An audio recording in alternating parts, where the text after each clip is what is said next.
Yang terjadi adalah, ya kalau terjadi apa-apa ya jangan salahin Tuhan. Saya kebetulan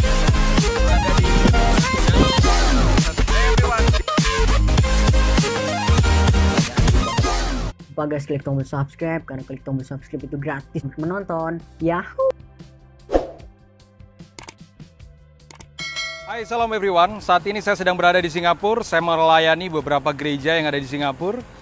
Dan kebetulan saya sedang berada tepat di belakang saya adalah patung Merlion, salah satu ikon yang dibanggakan dan terkenal di Singapura. Biasanya sangat ramai sekali, tapi hari ini sepi karena kebijakan pemerintah negara Singapura menutup beberapa penerbangan wisatawan luar negeri untuk datang ke negaranya mereka. Karena Singapura menerapkan sebuah kebijakan karena COVID-19 atau karena Corona, maka beberapa tempat penerbangan ditutup di Singapura dan banyak wisatawan mancanegara. Biasanya tempat ini ramai sekali. Biasanya hari-hari selalu ramai. Beberapa turis dari China, dari Korea, Jepang, Indonesia, bahkan Malaysia, India, mereka datang ke tempat ini untuk mereka mengambil foto, mengambil gambar bersama dengan keluarga. Dan Singapura menjadi salah satu destinasi pariwisata yang sangat ramai dikunjungi sekalipun tidak punya apa-apa. Karena hampir semua bahan makan, bahan pokok mereka impor dari Malaysia, Indonesia, dan juga Vietnam. Tapi negara ini negara yang survive, terkenal dengan paper asset mereka. Jadi bisnis di Singapura adalah bisnis paper asset. Attitudes, values. Baik, dari Singapura, saya ingin berbagi sesuatu, saudara. Menanggapi beberapa masalah yang terjadi di Indonesia tentang COVID-19 atau virus corona, terutama untuk gereja-gereja Tuhan. Dari Singapura saya berpesan, mari sesama hamba Tuhan atau sesama gereja tidak usah saling menyakiti atau melukai. No, God, please, no, no, no. Ada beberapa pertanyaan yang masuk di Instagram pribadi saya. Mereka tanya, Pastor David, kira-kira bagaimana tanggapan Pastor David dengan gereja yang pertama mengadakan ibadah secara online, atau yang kedua gereja yang masih tetap mengadakan ibadah berkumpul di salah satu gedung gereja. Baik saudara, hari ini saya ingin berbagi. Yang pertama, mari sesama hamba Tuhan, sesama anak Tuhan, sesama orang Kristen, sesama gereja, tolong jangan saling melukai satu sama lain.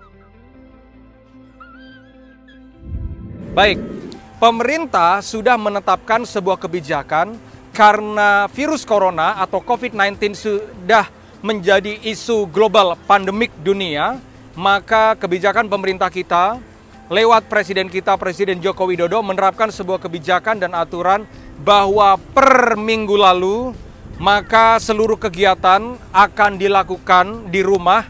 Maka ada kebijakan yang mengatur bahwa mulai per minggu lalu, saya lupa tanggal berapa, nanti saya akan cek kembali, maka kita akan mulai kerja dari rumah, belajar dari rumah, dan kemudian beribadah dari rumah. Tapi saya masih melihat ada beberapa gereja-gereja yang masih bandel, minta maaf. Sekalipun pemerintah sudah menerapkan aturan kebijakan bahwa mulailah beribadah dari rumah karena penyebaran virus COVID-19 atau virus corona termasuk cukup berbahaya. Bayangkan sebulan yang lalu yang positif kena virus corona COVID-19 hanya sekitar 3 orang, itu mulai di Depok terdeteksi.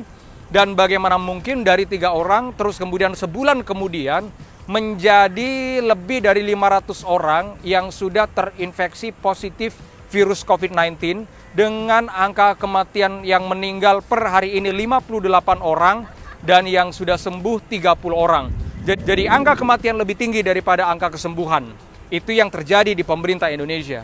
Karena itu saya menganjurkan bagi setiap para hamba-hamba Tuhan, gereja Tuhan, dimanapun kita boleh beriman, tapi ingat iman itu harus berhikmat.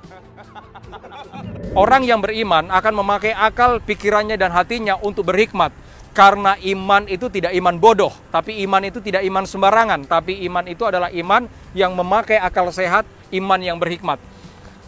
Sebagai gereja Tuhan, kita perlu untuk tunduk pada aturan yang sudah ditetapkan oleh pemerintah. Karena kita perlu menghormati pemerintah. Karena itu bagi gereja-gereja yang ada di Indonesia, mari jangan terlalu memaksakan karena iman sama nekat itu beda-beda tipis. Kita perlu belajar, ada salah satu conference yang terjadi sekitar seminggu yang lalu di Jawa Barat, dan konferensi itu dihadiri sekitar ribuan pendeta-pendeta, tapi hasilnya adalah justru lewat konferensi yang diadakan atas nama gereja dan pendeta justru menjadi tempat penyebaran virus berbahaya hingga ada hamba Tuhan dan pendeta yang meninggal. Kita perlu belajar dari sini, beriman boleh, tapi kita harus beriman dengan berhikmat. Kalau hari ini pemerintah sedang menganjurkan untuk kita untuk sementara berada di rumah, maka jangan kemana-mana, lebih baik kita berada di rumah. Dan lagian tidak ada yang salah dengan ibadah secara live streaming ataupun online. Tidak ada yang salah. Kita di rumah bukan berleha-leha, tapi kita di rumah tetap beribadah. Karena beberapa hari yang lalu, seminggu yang lalu ada beberapa pertanyaan. Mereka minta saya untuk menanggapi, Pastor David, bagaimana menurut Pastor dengan ibadah online? Bagi saya tidak ada yang salah dengan ibadah online. Karena kalau memang suasananya tidak memungkinkan untuk kita bisa berkumpul bersama-sama di gereja, maka karena kita tunduk kepada pemerintah, tidak ada yang salah kalau kita saat ini kita memilih kita ada di rumah untuk kita melaksanakan ibadah secara online. Yang kedua, terus bagaimana ada gereja-gereja yang mereka tetap memutuskan untuk mereka tetap beribadah di gereja mereka. Kalau mereka masih tetap mengadakan ibadah di gereja mereka, ya sesuai dengan kadar iman dan keyakinan mereka. Kalau mereka tidak bisa dinasihati, mereka tidak bisa diberitahu untuk mengikuti anjuran kebijaksanaan daripada pemerintah, maka kalau mereka tetap ngotot, ya udah, yang penting kita sudah nasihatin. Yang terjadi adalah, ya kalau terjadi apa-apa ya jangan salahin Tuhan, karena Tuhan sudah memberikan hikmat kepada kita untuk menjaga kondisi kesehatan kita dan menjaga agar penyebaran virus COVID-19 tidak menyebar kemana-mana.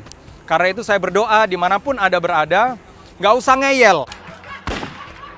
Karena iman itu pasti memakai akal sehat untuk berhikmat. Karena iman itu beda tipis dengan nekat. Hati-hati, iman beda tipis dengan nekat.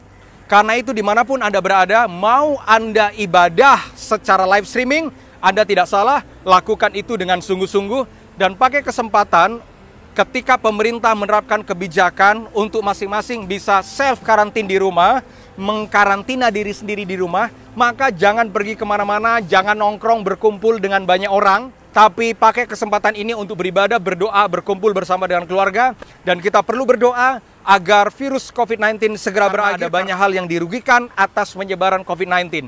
Salah satunya adalah pelayanan tercancel, ibadah tertunda, rupiah semakin hancur, perekonomian semakin turun, dan beberapa prediksi dari ekonom dunia, mereka memprediksikan akan ada resesi yang akan terjadi bagi setiap negara. Karena itu kita berdoa, mari sudah saatnya kita peduli satu sama lain, tidak usah saling menyalahkan, mari kita saling berbagi, saling mengasihi, saling memperdulikan. Dan kita percaya sebagai anak Tuhan, ini saatnya kita jadi terang dimanapun kita berada. Tuhan Yesus memberkati. Bagi bangsa ini kami berdiri dan membawa doa kami kepadamu. Sesuatu